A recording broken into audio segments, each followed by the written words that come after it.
You pick it up before you even decide to. Your thumb already knows the motion. The screen lights up and something in your chest leans forward, just slightly, before you've read a single word. You tell yourself it's the apps, the notifications, the little red dots designed by engineers in glass buildings. But the real answer is far stranger. The pull you feel has almost nothing to do with your phone. It has everything to do with something that lived inside your skull long before screens existed at all. Your brain did not evolve for Instagram. It evolved for foraging. Think about that for a second. For nearly all of human history, finding food meant searching.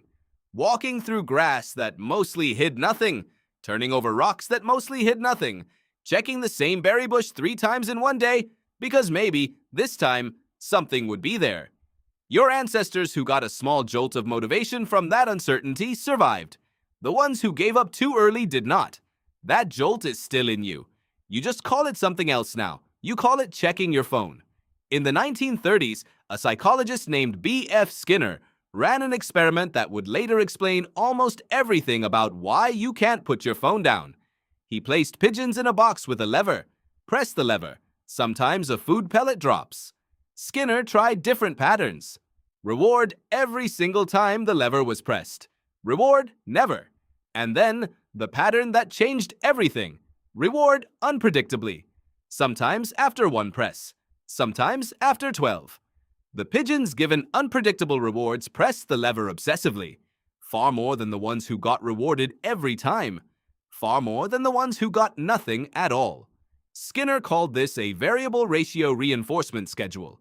It is, without exaggeration, the single most addictive pattern of reward known to behavioral science. And it is exactly how your phone is built. Not because someone copied a pigeon experiment, because someone built a habit-forming product. And that pattern is what habit-forming products always become, whether anyone intended it or not. Here's where it gets stranger. Your craving isn't really about getting the reward. It's about not knowing if you will. In the 1990s, a neuroscientist named Wolfram Schultz studied dopamine in monkeys using a similar setup. A light would flash, then a reward of juice would sometimes follow. What Schultz discovered surprised almost everyone in the field. Dopamine, the chemical everyone associates with pleasure, didn't spike most strongly when the monkey received the reward. It spiked most strongly in the moment of uncertainty, right before the monkey found out whether the reward was coming. The anticipation was the high, not the prize. This is why you don't feel satisfied after you check your phone. You feel satisfied right before you do. The pull to refresh gesture on your social feed isn't decoration. It mimics, almost exactly, the motion of pulling a slot machine lever. A researcher named Natasha Schüll spent years studying gambling addiction in Las Vegas, and what she found was unsettling in its precision. Slot machine designers don't aim for the big win. They aim for what she called the zone, a trance-like state where the player isn't gambling to win anymore. They're gambling to keep gambling. The anticipation itself becomes the product. Does that sound familiar?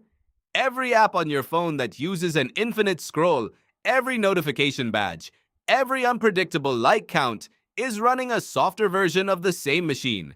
Not because Silicon Valley invented manipulation, because Silicon Valley discovered and then industrialized a switch that was already wired into you 100,000 years before the first smartphone existed. But why would evolution build a brain this easy to hijack? Why would something so old leave you so vulnerable to something so new? Because for most of human history, this switch served you. Your ancestors lived in small foraging bands, and information about the environment was scarce and valuable. Knowing where the water moved, knowing which trees had fruited early, knowing whether the group 3 valleys over was friend or threat. A brain that craved new information, that felt a small reward simply for checking, for scanning, for looking again, was a brain that survived harder winters and avoided more predators. Curiosity wasn't a personality trait. It was a survival tool, sharpened by consequence over hundreds of thousands of years. Your phone exploits that tool by offering something your ancestors never had access to: infinite scarcity. There is always more information one swipe away. The berry bush never runs out. The horizon never ends. Your foraging brain, built for an environment where searching eventually exhausted itself, now lives inside an environment engineered to never let the search end. There's a second piece to this, and it's social, not just chemical. Humans are an unusually social